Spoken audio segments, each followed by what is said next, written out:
Magandang araw, Pilipinas. Narito po tayo ngayon sa Mendiola, Manila. Isang araw bago ang trillion peso march bukas. Sa kasalukuyan, payapa at tahimik ang sitwasyon dito sa lugar.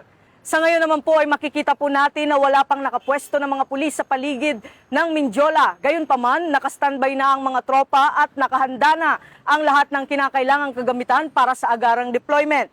Samantala, inanunsyo din ng Manila Police District o MPD na ilang kalsada sa Maynila ang isasara sa trapiko kaugnay ng mga kilos protesta.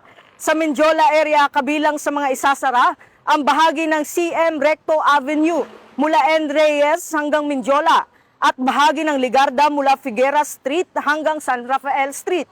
Para naman sa rerouting ng mga sasakyan, ang mga magbumula sa Quezon Boulevard at CM Recto na patungong Mendiola ay kailangang kumaliwa sa N. Reyes Street.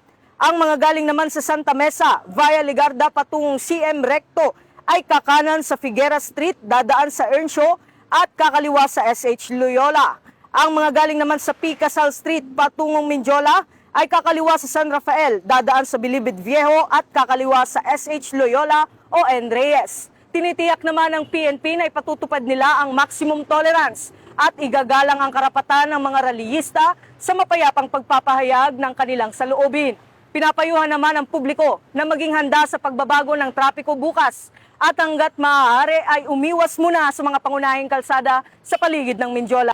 At yan po ang latest updates dito sa Mendiola, Manila. Ako po ang inyong PNN correspondent, Patrolman Don Brosas. Alagad ng batas, tagataguyod ng balitang pulis. At ito po ang bagong PNP para sa bagong Pilipinas. Serbisyong mabilis, tapat at nararamdaman.